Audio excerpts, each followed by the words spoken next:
Buenas tardes, en nombre del Museo de la Mujer y de su fundadora y directora, la doctora Patricia Galeana, les damos la más cordial bienvenida a este centro de difusión de una nueva cultura de igualdad sustantiva entre todas las personas, independiente de su sexo o cualquier otra condición.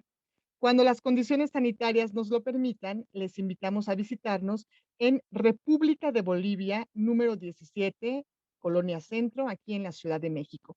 También les recordamos que pueden contactarnos a través de nuestras redes sociales en Facebook, Museo de la Mujer, Twitter, @Museo de la Mujer, Instagram, @Museo de la Mujer CDMX, y también les invitamos a visitar nuestra página electrónica, que es http://museodelamujer.org.mx.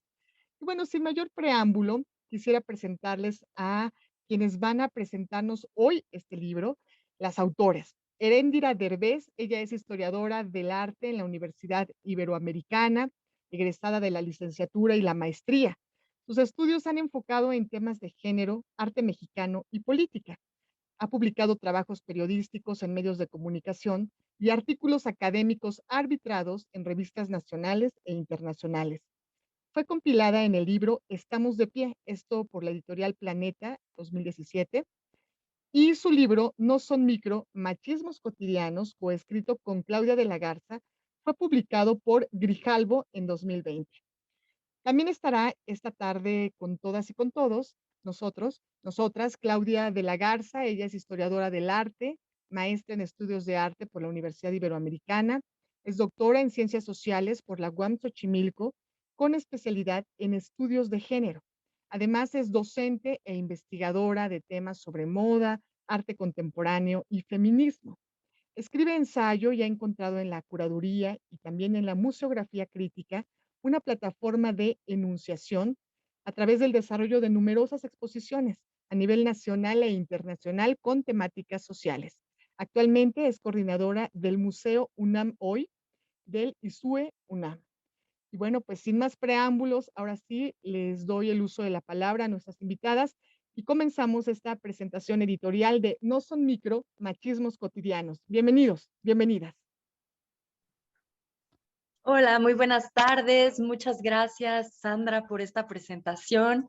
Y pues queremos agradecer mucho al Museo de la Mujer por esta invitación y esta oportunidad de compartirles este trabajo que hicimos Erendira y yo. Muchas gracias también a quienes nos acompañan en la transmisión. Y pues es un placer para nosotras estar aquí para hablarles de este libro, de este trabajo que hemos estado pues socializando durante el último año y medio ya casi, que se titula No son micro, machismos cotidianos. Es un libro de editorial Grijalbo y que editado por Fernanda Álvarez, que es importante decirlo ya que ella fue un apoyo pues en realidad fantástico que no esperábamos.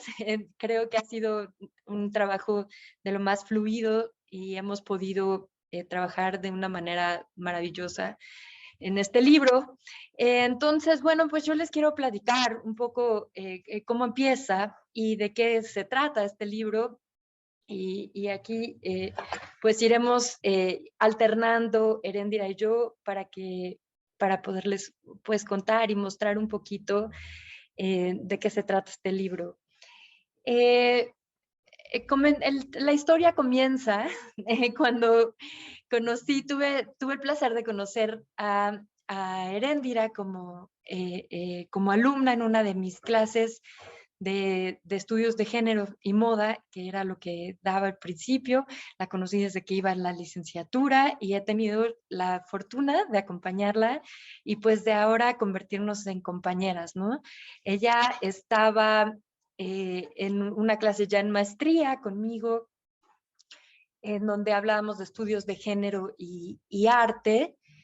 Y dentro de después de este curso, ella se me acercó para invitarme, a ella la acaban de invitar a escribir este libro, un libro sobre micromachismos, como tal era la solicitud, y ella tuvo esta, pues en realidad para mí ese gesto tan generoso y esta gran oportunidad de compartir esta experiencia conmigo. Entonces comenzamos a pensar, digo, son temas que sin duda estaban cruzando nuestras clases, ¿no? De los que tratábamos y abordábamos constantemente.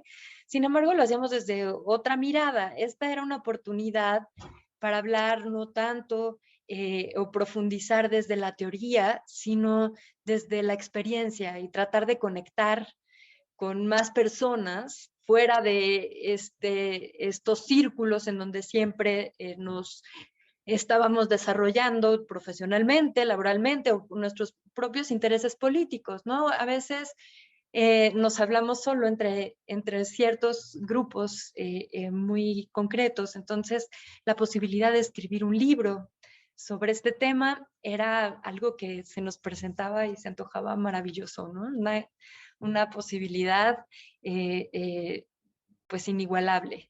Entonces fue que comenzamos a trabajar en este tema.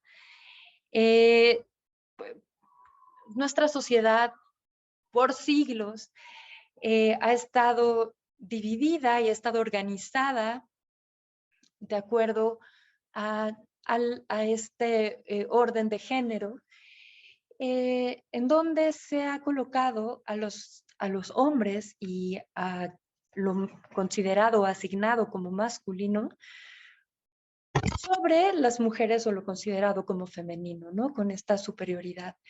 Y dentro de esta educación y de esta cultura de género o estas culturas de género en donde hemos pues crecido y nos hemos educado, todas y todos estamos educados con este reconocimiento a cuál es la voz de la autoridad, qué implica lo masculino, ¿no? Con esta agresividad, autoridad, fuerza, y qué implica lo femenino, qué implica estas ideas de qué es lo delicado, los cuidados, en fin, estos roles y estos estereotipos que se van asignando y que reforzamos con nuestras conductas y nuestro hacer día a día. Esto se hace de una manera inconsciente de pronto, ¿no? No se vuelve tan común, tan lo que conocemos, que no lo miramos, no lo vemos, ¿no? No nos detenemos a pensar en ello, o a veces aunque nos detengamos a pensar en ello, porque puede llegar a alcanzar grados de violencia muy fuertes, ¿no? Incluso hasta llegar al asesinato. Aunque podamos verlo, estamos o lo tenemos tan normalizado que lo damos por sentado, como si no hubiera otros caminos, ¿no? Yo creo que lo que intentábamos en este libro, y que no somos ni las primeras ni las últimas, afortunadamente, era precisamente hablar de esas machismos que se dan de manera cotidiana, que se dan en el día a día, no en el ojo morado, no en el golpe, no llegar a estos momentos extremos de violencia, sino a esas pequeñas cosas, esos pequeños gestos, pero no son pequeños, ¿no? Esos gestos que parecen pequeños, digamos, porque los hacemos diario, porque todos los días nos suceden, porque todos los días los comentamos o hacemos acciones o recibimos este tipo de conductas, ¿no? Y nos tenemos tan arraigados ya, los tenemos tan incorporados que no los vemos.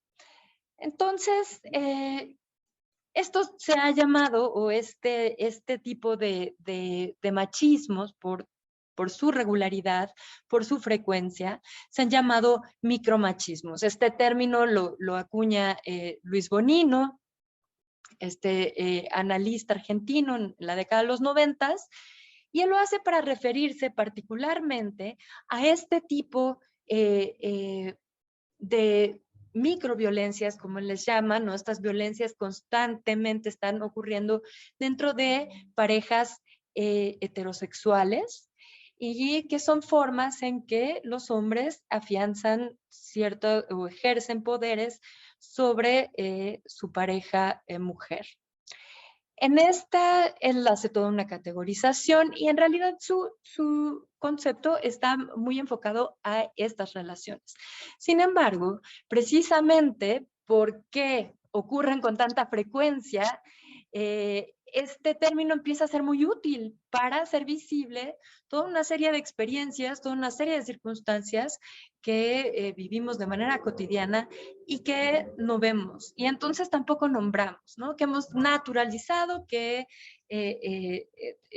repetimos y reforzamos y no nos detenemos en buscar transformarlas, ¿no? Entonces, este término se pone muy de moda, este término empieza a estar en todas partes, lo vemos mucho en las redes, ¿no? Hablando del micromachismo.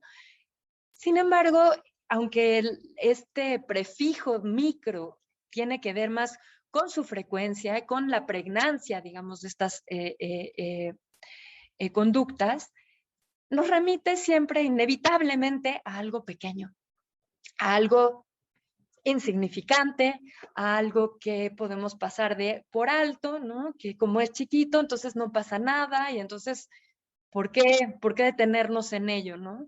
Y precisamente es por eso que conforme comenzamos a hacer nuestra investigación, a empezar a hacer todos nuestros mapeos y bocetos, y en fin, dijimos, es que nos molestaba esta partícula micro, porque no podías separarla o disociarla de este significado de lo pequeño, ¿no? Entonces decidimos eh, como un posicionamiento importante, decir no son micro, ¿no? Y hacer este énfasis en la importancia que tienen estas acciones cotidianas, estas conductas cotidianas y cómo escalan hasta niveles de violencia extremos, ¿no? Cómo estas acciones van sosteniendo una condiciones de posibilidad dentro de una sociedad que permiten que continúen estas diferencias y estas desigualdades entre hombres y mujeres. Y bueno, yo creo que por aquí comienzo. Les doy la palabra a Ere para que continúe con este proceso y así vamos, nos la vamos llevando. Bueno, antes que nada, gracias Claudia por empezar y gracias al Museo de la Mujer y a todas las personas que hacen posible en estos momentos tan raros en que ya hay un poquito más de bienestar porque ya hay más vacunas, pero tampoco sabemos qué onda. Poder hacer este tipo de actos yo creo que es muy importante y la labor de los museos y la resistencia de los museos siempre, pero ahora en pandemia la agradezco mucho. Y bueno, antes que nada, hablando de agradecimientos, se me hace súper lindo esto que Claudia dice, que es como que fue una oportunidad el hecho que la invitara a escribir el libro, porque realmente yo lo sentí muy al revés, es, ay, a ver si quiere Claudia, porque Claudia era mi maestra, entonces era como, bueno, pues voy a llegar y le voy a pedir su CV y a ver, bueno, su semblanza para mandarla a la editorial y a ver cómo, pues cómo se siente, ¿no? Porque mi experiencia en la academia es que, a pesar de que creo que soy una buena estudiante porque pues, hago las lecturas y me gusta y participo y estudio y lo que sea, pues de repente tenía muchísimos problemas con profesores y justamente era por este tipo de ocurrencias como, hola, ¿me puedes dar tu semblanza? Que causaban un poco de incomodidad y esto lo he reflexionado mucho acerca de cómo la academia también tiene que pues, dejar de ser menos patriarcal, cuestionarse, apelar por modos de construir conocimiento más horizontal y que escuche voces diferentes, porque aparte, pues, también en un país tan desigual como México es un tema de clase el poder estar ahí y discutir estos temas tan complejos. Y justo una cosa que me gustaba mucho y me gusta mucho de Claudia, así como de otras profesoras que tuve maravillosas, a quienes les agradecemos, de hecho, en el libro, es porque lo leyeron antes de ser publicado como Minerva Guiano, es que su praxis va muy bien de la mano con su teoría. Entonces, por un lado, Claudia estudia mucho género y moda y performatividad y de colonialidad y todas esas cosas que estudia Claudia. Pero al mismo tiempo también tiene una forma de trabajar y de enseñar y de acompañar procesos, porque al final de cuentas el aprendizaje, la escritura de un libro es un acompañamiento, un proceso que habla mucho de su praxis feminista. Y a mí es algo que me entusiasma muchísimo porque es el tipo de, como de espacios que yo quiero construir. Y un poco el libro, y que estoy aprendiendo porque me equivoco cada 2 días, o sea, soy una máquina de equivocación. Pero el libro justamente fue una experiencia muy linda porque nos permitió eh, comunicar muchas de las cosas que ya sabíamos, ya sea a nivel teórico como a nivel eh, personal, como de experiencias, y eso es muy importante porque la teoría y la experiencia van muy ligadas, porque una nace de la otra y se va todo el tiempo enriqueciendo. Y, y fue un trabajo, creo que fue muy cariñoso porque fue hablar, un trabajo de reflexión muy fuerte, o sea, como una especie de diario de cómo nos sentíamos todos los días y que habíamos vivido, y los machismos cotidianos que fuimos anotando primero una lista fueron saliendo muy orgánicamente, o sea, no es como que tuviéramos que meternos a Wikipedia a buscar como micromachismos, porque realmente era uno, o sea, es como abres una casa de Pandora, ¿te acuerdas? La caja de Pandora, piensas en uno y sale otro, y sale otro, y sale otro, y sale otro. De hecho, es incluso difícil parar de repente, como decir, bueno, vámonos a, a seguir un poco, ¿no? Y fue esto de pues, reflexionar nuestra vida cotidiana y reflexionar también acerca de las cosas que estábamos aprendiendo, que estábamos leyendo, porque aparte eso es muy lindo, como que no es como, bueno, ya estudiamos, ya tenemos tal grado, ya dejamos de leer, ¿no? Sino realmente todo el tiempo estamos en un constante descubrimiento y aprendizaje y cuestionamiento.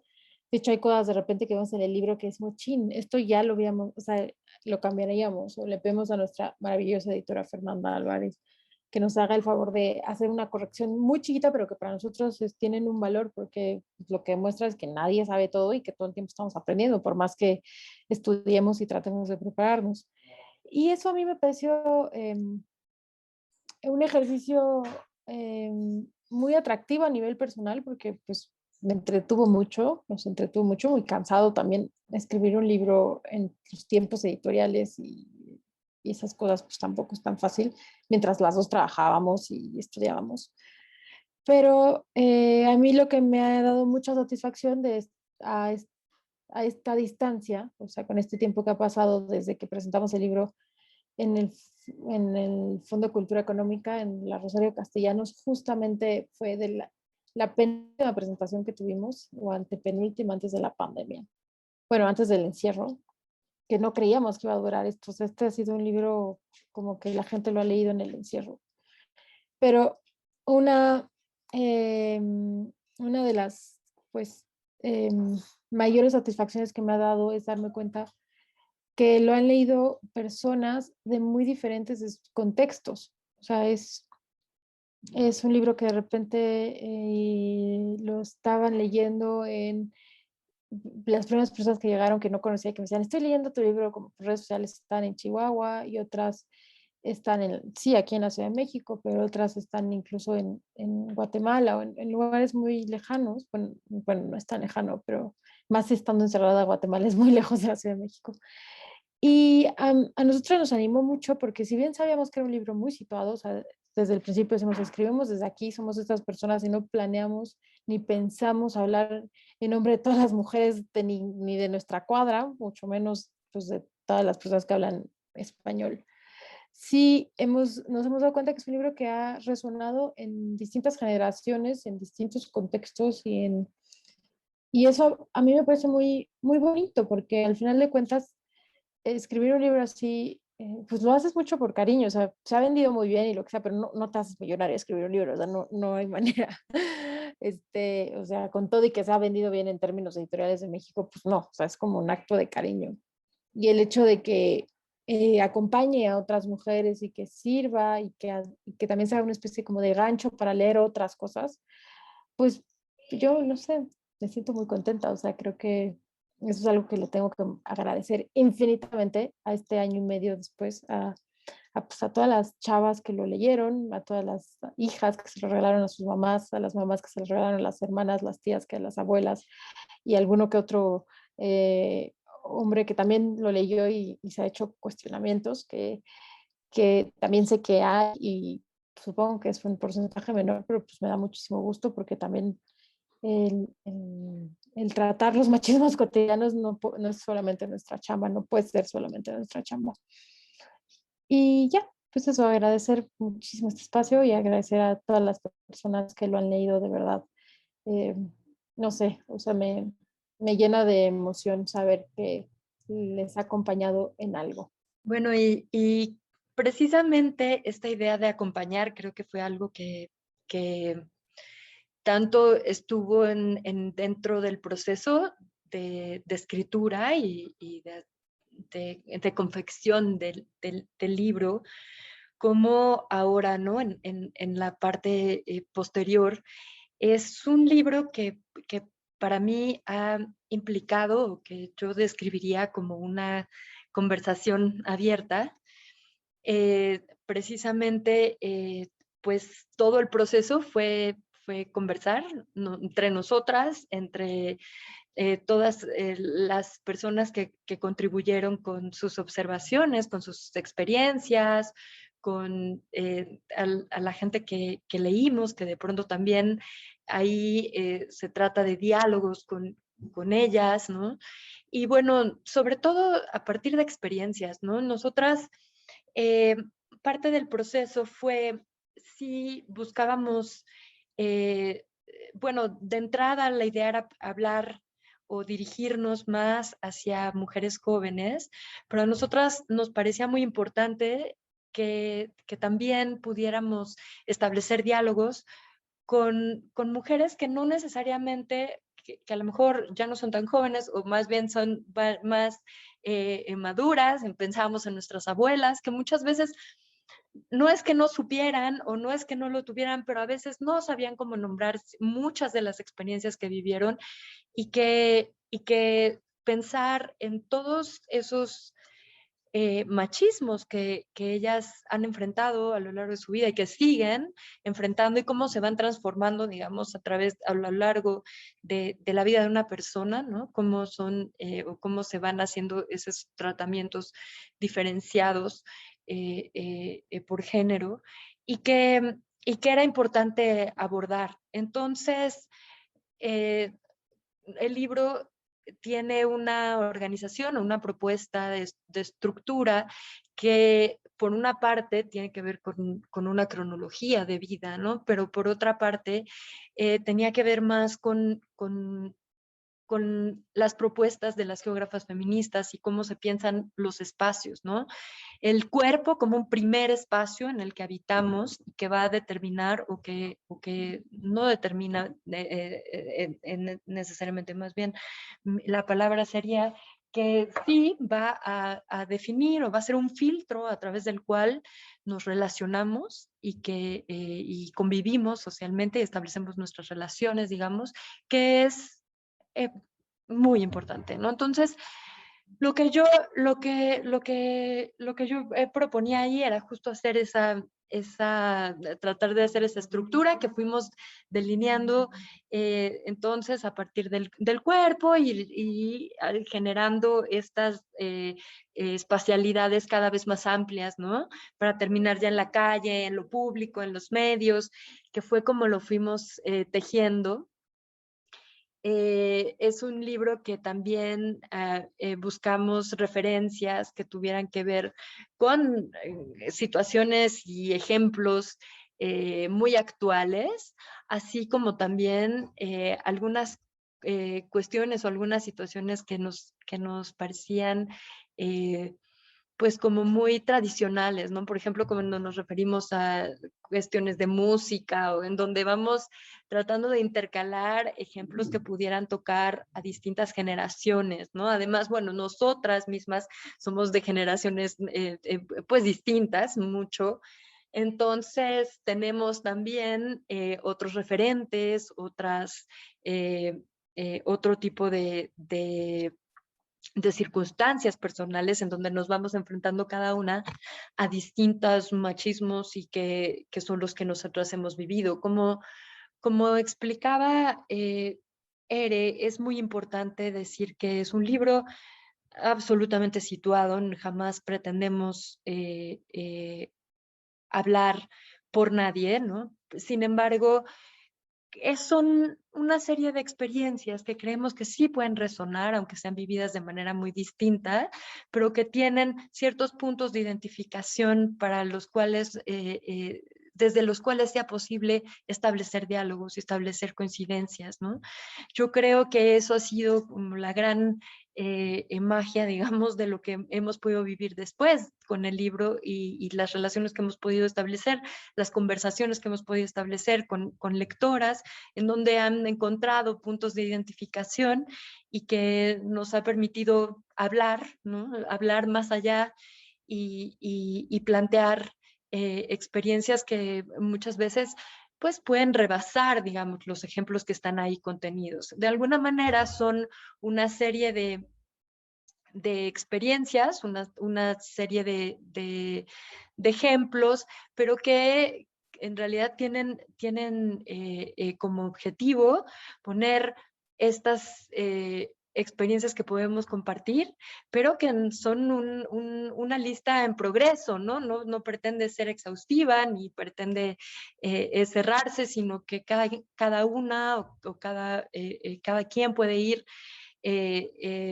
trabajando y repensando y replanteando desde sus propias experiencias. Por otra parte, creo que algo que me parece muy importante mencionar es también en esta estructura del libro es las viñetas. Es un libro que está ilustrado por Heréndira con unas viñetas que son muy poderosas, son pequeñas síntesis de momentos que muchas hemos vivido, si no exactamente así, de nuestra propia, en nuestra propia forma, pero que en las cuales nos encontramos muchas resonancias, ¿no? Entonces, yo creo que eso es un elemento fundamental que ayuda a hacer mucho más ágil la lectura, a encontrar estas coincidencias, ¿no? De manera como más efectiva y que creo que desde siendo las dos historiadores del arte, para nosotras todo este tema de pues las referencias visuales, la cultura visual y su impacto comunicativo es fundamental. Entonces yo considero que ese es un elemento del libro que lo hace pues muy singular, ¿no? Una propuesta muy especial y que pues en un momento más me gustaría compartirles algunas de las viñetas y algunas de las imágenes para que puedan verlas y conocer un poquito de a lo que me estoy refiriendo. Y pues quisiera darle la palabra a la autora de las viñetas para que nos platique un poquito más sobre ellas. Bueno, a ver cómo empiezo con eso. Es que esto no lo he hablado, así que está bueno platicarlo. Al principio, la propuesta de las viñetas fue de la editora de Fernanda y yo tenía mis dudas, si bien pues, hago muchas viñetas y hago ilustración recurrentemente, parte de mi trabajo. Tenía muchas dudas porque pensaba que iba a perder como cierta seriedad. Y eso es parte de un esnobismo intelectual espantoso en el que pues, desde chiquitos te dicen como no, los libros de dibujitos no son serios.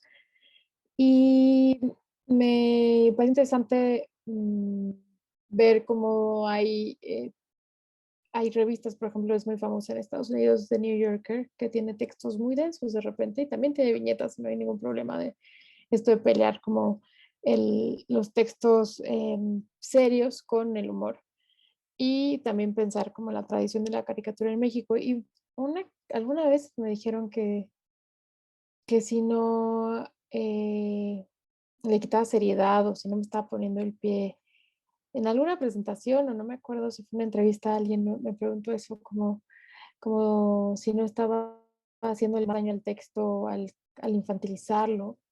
Entonces, eso me ha hecho reflexionar mucho. Uno, que pues haya gente, como lo creí en su momento, que pensábamos que era dañino, que era contraproducente poner imágenes, como si lo visual no fuera importante, y qué gran, pues qué gran desnovismo, ¿no? Que pensar que somos serios, solo leemos papers. Y, y lo otro es que también me parece muy importante jugar mucho con el humor. O sea, los temas no son fáciles de repente. Incluso hay viñetas que son como dolorosas, pero también nos reímos y también construimos desde la risa y desde el baile, desde el cariño y desde pues, muchas formas de construir entre nosotras. Entonces, ¿por qué no poner viñetas? No sé, o sea, es algo que se me hace lindo, como romper con la idea de cómo debe ser un libro serio y formal para hablar de género, y que puedes poner imágenes y siempre, y no por eso subestimar a tus lectoras, al contrario, sino que pues las viñetas son parte del texto. Y el proceso fue un poco como raro porque tuvieron que salir muy rápido, porque es un libro que como pues, que tuvimos que entregar como rápidamente mientras ambas trabajábamos, entonces las hice en Semana Santa. Me acuerdo que estaba muy cansada del brazo, eso era algo que viví. Pero también fue muy lindo porque empezaba una y luego empezaba otra y decía, no, no se me ocurre nada. Y mientras íbamos escribiendo el libro, decía, no, es que tengo que hacer una viñeta de esto. O sea, la última viñeta, la de un hombre como con las piernas sí, abiertas en el transporte público, en esto que en inglés dicen manspreading, diciendo, si no quieren abortar, no cierren las piernas, no abran las piernas, que fue como, pues es algo que hicimos hombres para negar derechos reproductivos, pero al mismo tiempo abren las piernas porque ellos sí pueden ocupar el espacio público y nosotras no. Fue la última, que casi no entra a imprenta, la hice así rapidísimo, fue como, por favor, métenla, perdón, discúlpame con la diseñadora. Y esa, y al final una que dice, no, no me quedo callada, no me acuerdo cómo era, ni normalizo injusticias ni me quedo callada, algo así. Salieron justo al final, después de leer el libro. Entonces, me gustó mucho como ese diálogo que pude tener con el texto que escribimos Claudia y yo. Y también me gusta mucho que es un diálogo que también tienen las autoras y de repente me entero que las viñetas las usan en marchas, o sea, como que llevan el cartel en manifestaciones o incluso las reproducen. Una amiga se encontró el otro día en la Colonia del Valle un, un como papel pegado en la pared que tenía un texto de una de las viñetas eh, que sobre el acoso callejero, que es como un A, B o C. Y a mí ese tipo de cosas me parecen maravillosas, no solamente como historiadora del arte, que pues, obviamente nos encanta ver en qué acaban cómo se van moviendo las imágenes y cómo se van transformando y reapropiándose, sino también me gusta mucho que hay gente que haya encontrado en el humor también una forma de comunicar cosas. Y a mí en lo personal, algo que me gusta mucho de hacer viñetas es que me ayuda mucho a poder explicar lo que siento y lo que pienso. A veces me cuesta mucho trabajo expresar ciertas emociones o hablar con ciertas personas. Y creo que las viñetas me han ayudado mucho a nivel casi que terapéutico para sacar mi sentir. Y eso se hace lindo. A mí en particular, cuando pienso siempre en esta estrategia visual y esta forma de utilizar el humor y la ironía que utiliza Ere, me hace pensar en el arte feminista, digamos, desde los años 70, ¿no? Y como siempre estas estrategias de la ironía, del humor, del sacar de contexto, del voltear las cosas, en fin, ¿no? Como todas estas estrategias contribuyen o han contribuido a lo largo de los años de manera súper efectiva a plantear y a visibilizar ciertas problemáticas o ciertos posicionamientos desde los feminismos, ¿no? Entonces, yo creo que, bueno, es súper una estrategia comprobada y que sin duda ha logrado hacer muy bien Erendira, y que en el libro creo que tienen un efecto muy importante para poder establecer esos vínculos, ¿no? Y esos lazos de identificación con quienes nos leen. Y bueno, aquí les estoy presentando algunos de los ejemplos. Quisiera quizá irme al principio para mostrarles algunas de las,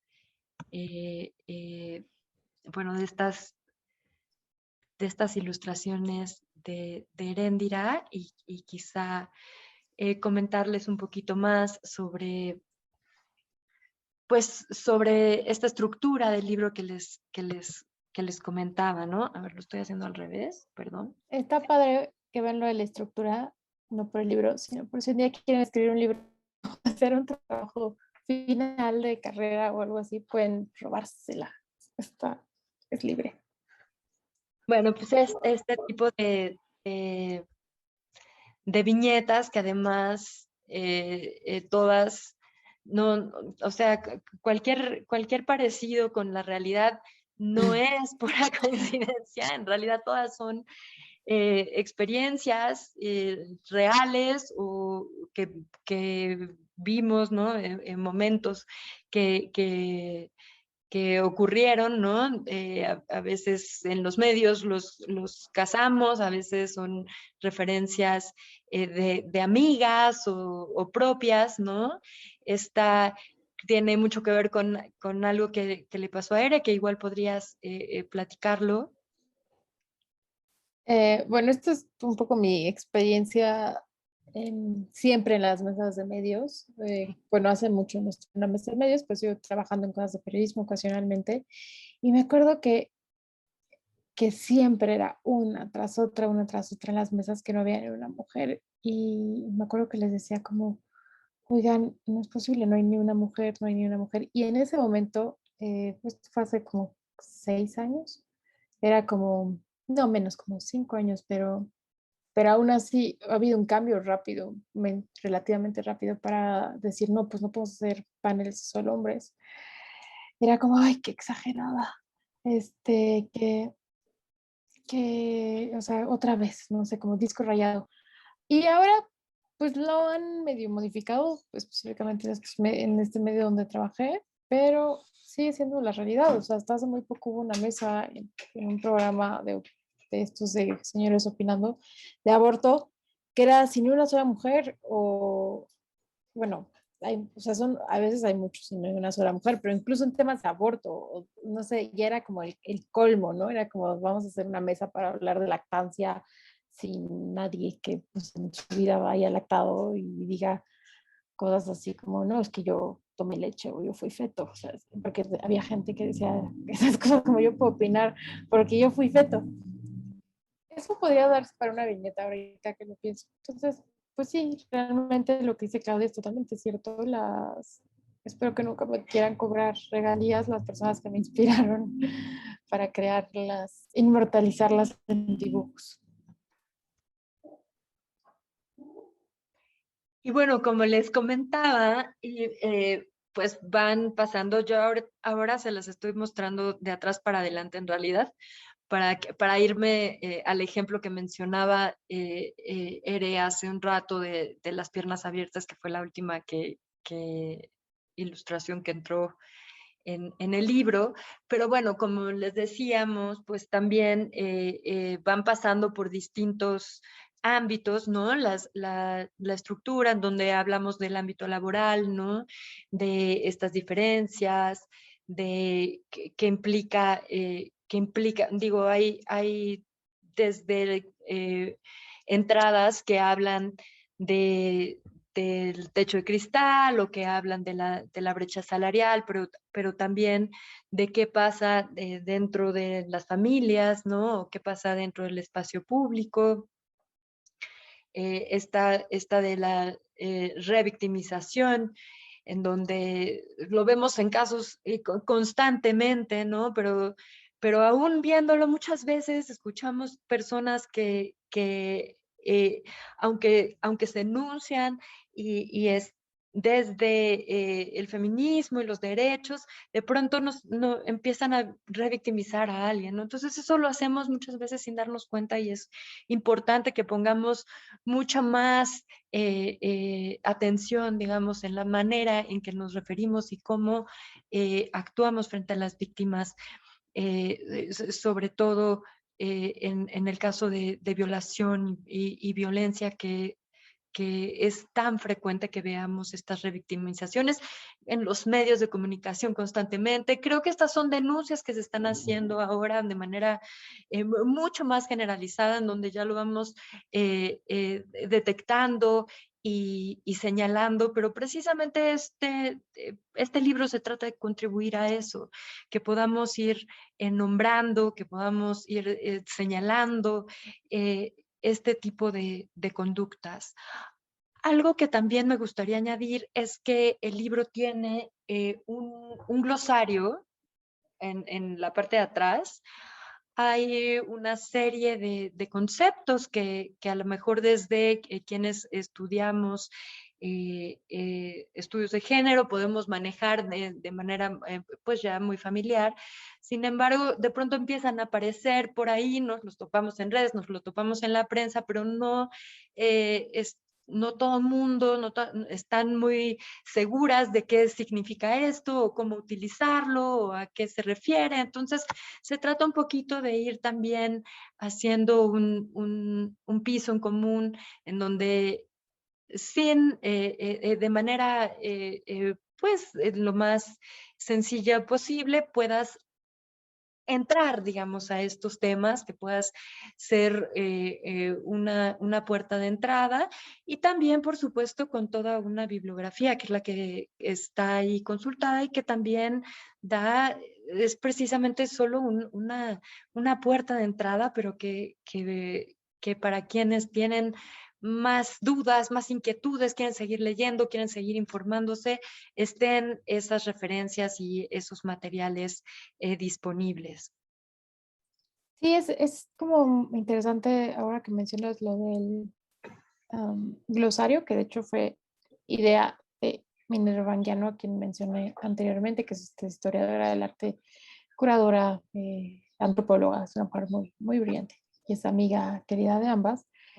Debo también de aceptar que fue un reto escribir.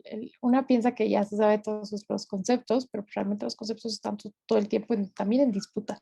Entonces, escribíamos algo y no nos gustaba, entonces lo decíamos como, no, no, esto no. Y no sé, o sea, como fue interesante como ejercicio y creo que nos ayudó a darnos cuenta que también pues tenemos que de repente regresar a nuestros libros, regresar a hacernos las mismas preguntas para pulir los conceptos. Y yo creo que, bueno, a mí me gustan mucho los glosarios, se me hacen como piezas muy bonitas dentro del libro, porque tienen como una vida propia, pero se me hacen muy prácticos, o sea, a la fecha de repente estoy buscando, quiero definir algo y abro el mismo libro, o sea, el libro se ha vuelto una especie de espacio de consulta para mí, lo cual es bastante chistoso. De repente me preocupa que alguien piense que yo no lo escribí, que soy una persona que no escribe lo que son sus textos, como los políticos que plagian tesis. Y no, no es el caso, pero pues también es lindo a esta distancia de un año y medio darme cuenta que de repente regreso a nuestro texto y digo, qué bien, qué bueno que pusimos esto, o uy, esto no me gustó tanto, pero es interesante. No, no sé tú si tienes esas experiencias, Claudia, como de regresar, como decir, uy, no sé, como sorprenderte el mismo libro. Pues sí, eso pasa cuando te separas, ¿no? De una producción, de pronto ya la empiezas a ver, o ya no sabes si lo escribiste o lo pensaste o qué. Y a mí algo que nos han preguntado en varias ocasiones y que quisiera comentar también tiene que ver con esa experiencia posterior, digamos, a escribir el libro. eh, Quedó el, el listado, digamos, de ejemplos o todos los casos que tratamos ahí. Son 98. eh, Sin embargo, podrían ser muchos más, es decir, la lista podría ser infinita, tristemente. Y mucho tiene que ver con lo que nos pasaba o con este planteamiento que hicimos, pero sí, para cuando el libro ya salió publicado, ya nos habían pasado nuevas cosas que podríamos haber incluido. Ahora, por ejemplo, estando frente a, digo, no sé, por ejemplo, pensando en los Juegos Olímpicos que están en todas partes ahora, empiezas a ver muchos casos que podrían estar siendo también analizados y tratar ahí, ¿no? En fin, es una lista que tiene que ver más con contextos, ¿no? Y que puede modificarse y que puede ampliarse y estirarse de acuerdo con lo que se vive en cada uno de estos contextos.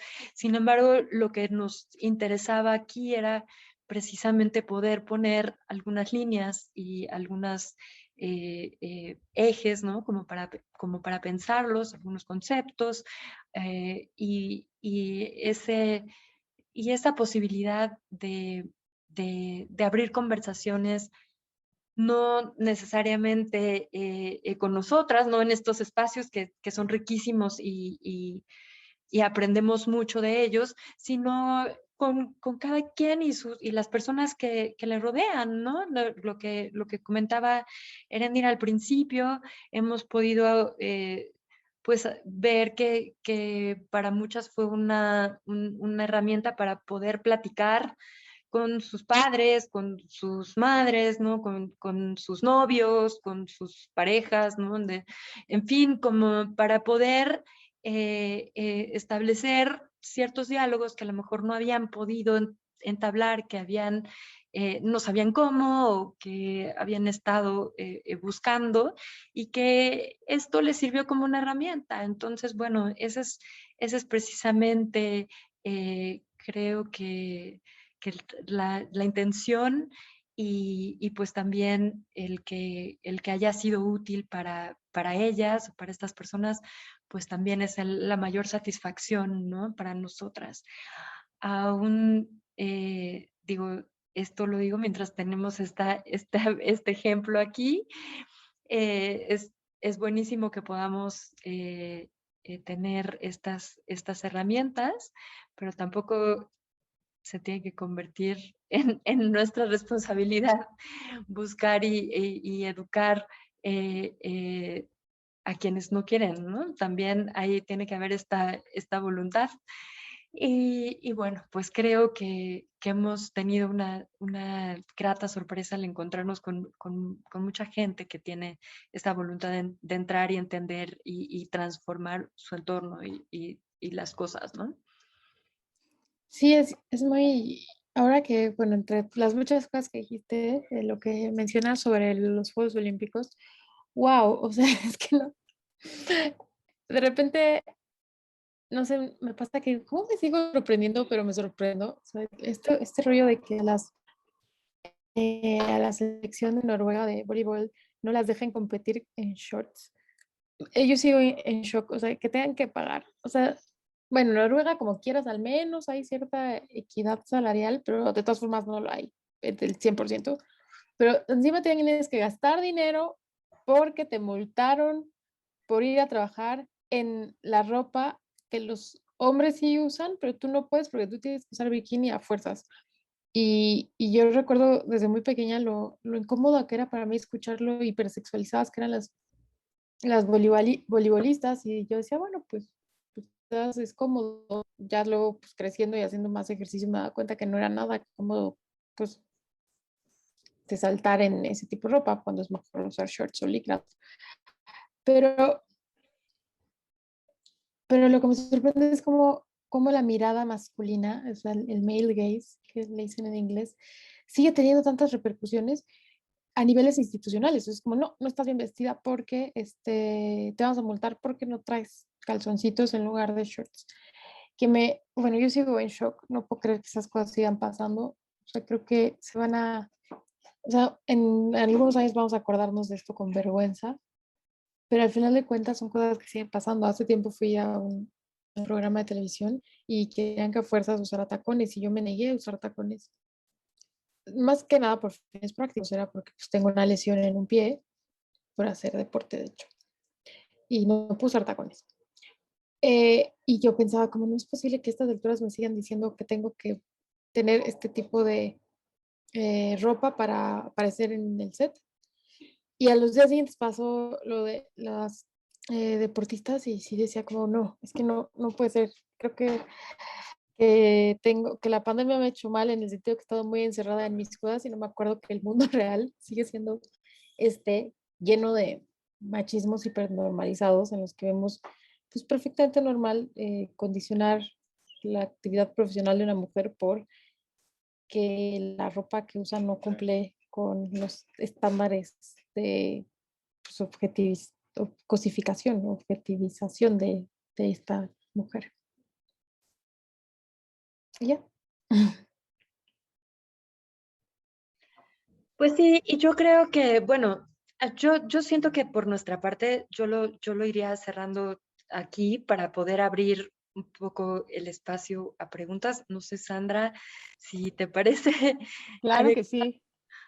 Claro que sí. Bueno, de hecho ya tenemos varias preguntas, así que se las leo. Primero, saludos, les mandan saludos desde Honduras, Costa Rica, Indiana, Morelos, Morelia, la Universidad Autónoma Benito Juárez de Oaxaca. Están pendientes de esta presentación. Y bueno, Isabel López Marmolejo dice, generaciones de los 50 a los 80 todavía estaban menos inmersos en mitos y prejuicios. Cada generación y época son distintas con sus encantos y sinsabores. Somos los que pensamos y hacemos. Saludos cordiales desde Ixtapaluca, Estado de México. Dice muy buen tema. Y les pregunta Renata Rocha, que si pueden dar referencias bibliográficas. Y dice por acá Pedro Jauregui, sé que en distintas épocas el acoso y la violencia hacia la mujer se manifiestan de diferentes formas, pero ¿cuál es su opinión de que actualmente la violencia hacia la mujer vaya en aumento? La cifra de 12 mujeres asesinadas diariamente me alarma y la razón o las razones son las distintas escalas de violencia de género. ¿Qué le pueden decir a Pedro? Y bueno, esto de las referencias bibliográficas, nos escriben de Brasil también.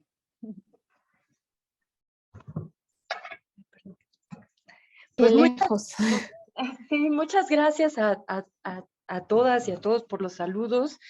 Y igualmente, yo creo que lo que decía, lo que comentaba la compañera sobre estos distintos estereotipos en cada época y para cada generación, creo que pues tiene toda la razón. Sin duda no podemos hablar de un solo estereotipo, se van transformando, por eso hemos hablado mucho del contexto y creo que eso es algo que tratamos de reflejar en el libro, ¿no? Con mucho interés porque las experiencias son muy diversas, los estereotipos, los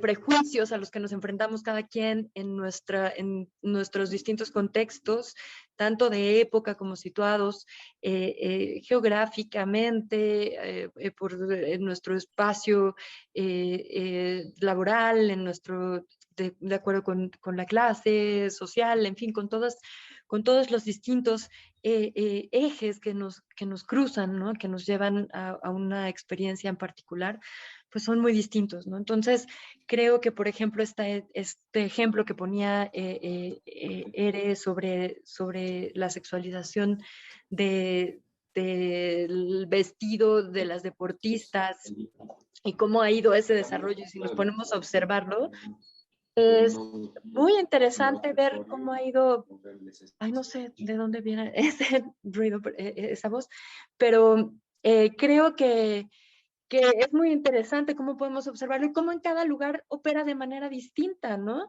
Y a mí me parece muy interesante el que ahora se esté denunciando e intentando transformar, ¿no? Después de cómo había ido una cierta tendencia a que cada vez eran vestuarios más, pues, cosificantes, ¿no? Entonces, sí, y bueno, en cuanto a a la eh, a la pregunta sobre por la violencia y cómo va aumentando, yo comparto tu sentimiento de alarma. Es, verdaderamente alarmante y terrible la situación de violencia y este aumento en el que ha ido, y que para el que creo que además la situación de pandemia no, pues al contrario, ha contribuido a que aumente. Hemos visto números que crecen, que aumentan, denuncias que aumentan también, y pues una falta de herramientas y de respuestas suficientes de parte de las autoridades, ¿no? Entonces, creo que es importante mucho los movimientos y los acompañamientos y las redes que se están construyendo de mujeres. Sin embargo, no es suficiente y tenemos que seguir denunciando y buscando que esto cambie, ¿no? Que esto termine de una vez. Eso es en mi opinión. No sé, Eres, si tú quieres añadir cosas. Bueno, estoy totalmente de acuerdo contigo en todo, sobre todo, pues esto construir redes, y, pues, al final obedece un tema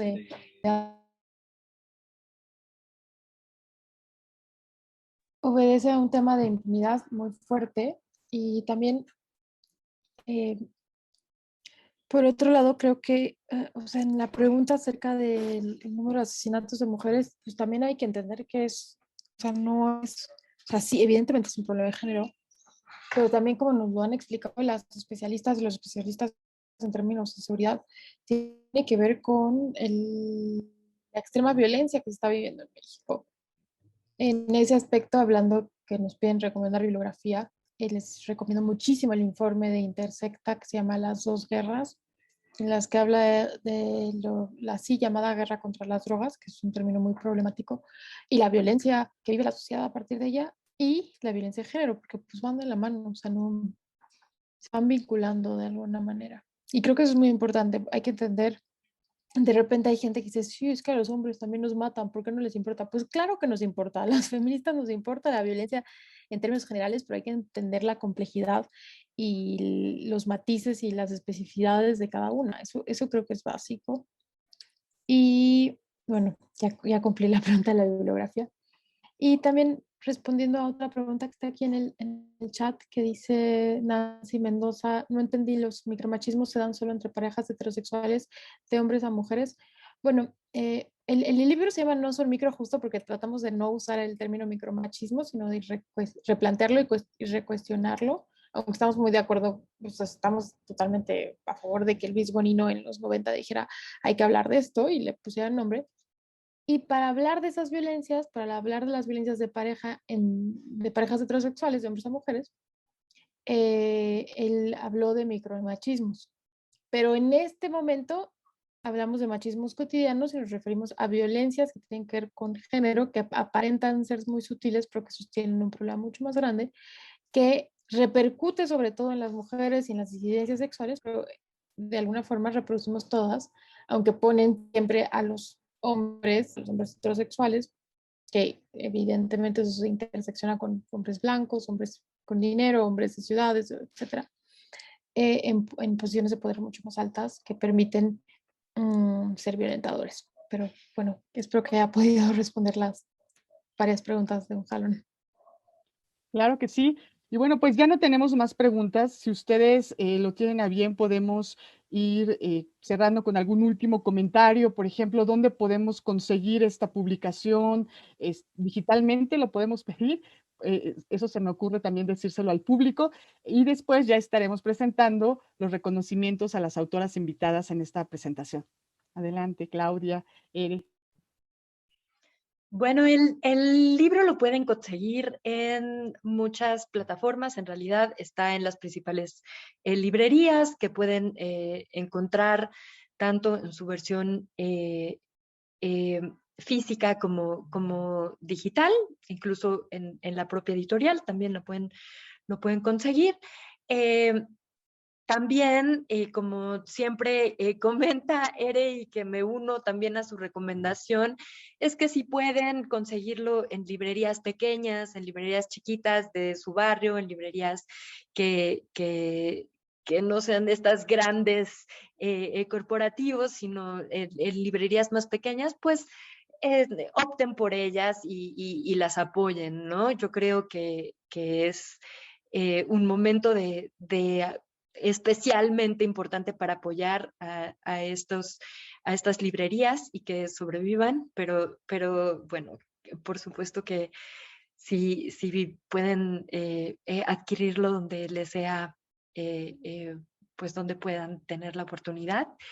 Y no sé, hay bibliografía más ahí también, como que si tienes la persona que pidió bibliografía, me quedé como con la idea de que si quieres alguna pregunta como un poco más específica sobre qué temas te interesan, podemos recomendarte, por supuesto, como mucho más.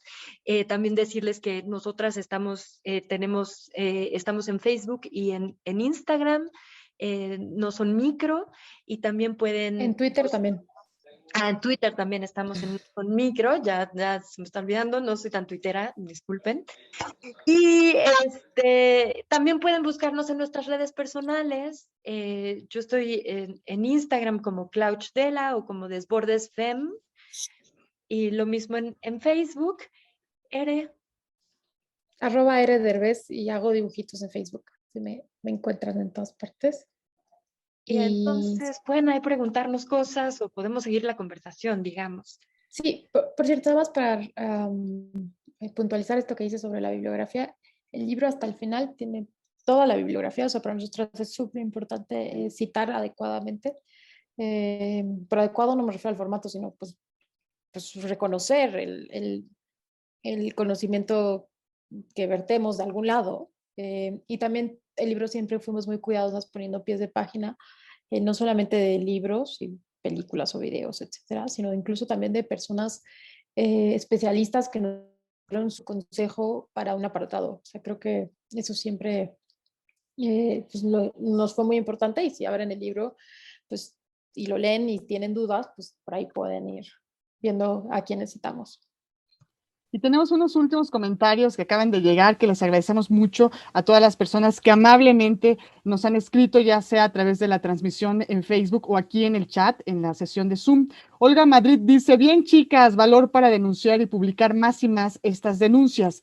Gaby Cedeño Gonzi, felicidades a las ponentes, excelente tema, gracias a las dos. Betina Pérez dice, pregunta, de acuerdo a sus investigaciones, hasta este momento, ¿tienen presente alguna estrategia de política pública para reducir los micromachismos? Y hay una siguiente, ese es un comentario. Buenas tardes, dice Moni Díaz, me gustó mucho la presentación, creo que el libro me puede servir de apoyo para mi tesis, la cual está enfocada en elaborar un programa de prevención de violencia de género en niños y niñas de edad primaria. El material que he encontrado está más enfocado en adolescentes, pero los micromachismos están presentes desde imponer falda a las niñas, pantalón a los hombres, dentro incluso de los libros de texto. Por acá también dice la doctora Karina Arguilés Díaz, gracias, felicitaciones a las autoras y al Museo de la Mujer por este tipo de eventos. Conocer y saber más de estos temas, este tipo de publicaciones apoyan a la sociedad y visibilizan por medio de la literatura. Visibilizar por medio de la literatura es magnífico. Y Claudia de la Garza dice, bueno, Claudia, nuestra autora ya le está respondiendo. Claro, por acá dice Ana Viveros, mis felicitaciones a las autoras por condensar e ilustrar conductas, palabras, actitudes que casi son imperceptibles en el día a día, pero que constituyen una violencia sistemática contra las mujeres. Me parece también muy adecuado para los jóvenes, para las jóvenes, para que visualicen e identifiquen estas formas violentas machistas. Bueno, pues ahí están los comentarios, muy positivos todos. Y bueno, la pregunta, no sé si gusten darle respuesta. Pues yo agradecer mucho por sus comentarios y porque ha sido un placer estar conversando con ustedes. En cuanto a la estrategia de políticas públicas, es muy difícil yo pensar, digo, no, además este campo, digamos, de aterrizar en estrategias de políticas públicas no es mi campo, pero sí creo que podría decir que educación y más educación para todas y para todos. Es decir, formación también para las y los docentes. Es decir, siento que todas y todos necesitamos de educación de género, de educación en estos temas, digamos, de educación sexual. Hay muchos temas que quedan fuera y que se cree que solamente además nos sirven en un momento muy puntual de nuestro desarrollo, ¿no? Como que generalmente se concentran en la adolescencia, como comentaba la compañera que está haciendo su tesis, y en realidad nos acompañan toda la vida y creo que hay pocas... es irónico porque hay tanta información, pero de pronto es difícil acceder a ella y tener información confiable y pues útil para distintos momentos, ¿no? Yo creo que la educación es la clave y habría que ir, pues creo que se está buscando por ahí, ¿no? Y que estos foros, estos espacios también contribuyen a ello, ¿no?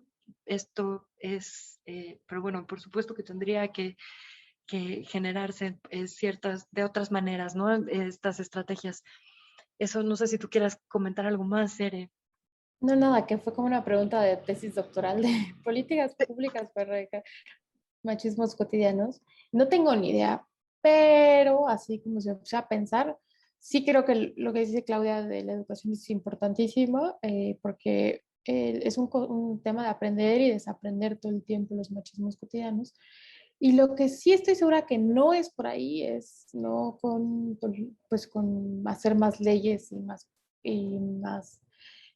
crímenes y hacerlo todo por la vía punitiva. O sea, por ejemplo, cuando dicen es que hay que hacer multas al acoso callejero y cárcel, y es como, o sea, sí estoy totalmente en desacuerdo con el acoso callejero, por supuesto, pero no creo que la solución sea sobre todo en un país donde el sistema carcelario está tan podrido y donde pues, tanta gente está esperando su sentencia y quienes no tienen dinero para pagar una buena defensa, pues están en la cárcel. No creo que la solución sea por ahí. Y de hecho hay mucho trabajo de muchas mujeres, de hecho de feministas que trabajan en cárceles. Entonces, no sé cuál es la solución exacta. Eh, Sospecho que va más hacia la educación y no creo que vaya al lado de la criminalización. También nos dice Beatriz Pontón, gracias, una argumentación clara y estimulante. Bueno, pues ha llegado el momento, me indican por parte del Museo de la Mujer, de dar los reconocimientos a las autoras que el día de hoy nos acompañaron aquí en el Museo de la Mujer a través de esta transmisión vía Zoom. Y bueno, voy a leer este reconocimiento. El Museo de la Mujer otorga el presente reconocimiento a Claudia de la Garza por su participación en la presentación editorial No son micro, machismos cotidianos, hoy 27 de julio de 2021 en la Ciudad de México, de parte, bueno, está firmado por supuesto por la doctora Patricia Galeana, quien es fundadora y directora de este museo, el Museo de la Mujer. Y también tenemos el reconocimiento de la maestra Heréndira Derbez, que igualmente es un reconocimiento que hace el Museo de la Mujer por haber participado en esta presentación editorial. Y bueno, les invitamos a conocer esta publicación y recordar que no son micro, machismos cotidianos, y por supuesto a seguir la conversación, a informarnos y a tejer redes. Claudia, Heréndira, muchísimas gracias por sumarse al Museo de la Mujer, estamos encantadas, y a nombre de la doctora Patricia Galeana, pues damos por terminada esta presentación editorial. Muchísimas gracias y un abrazo fuerte. Gracias. Gracias a todas. Abrazos.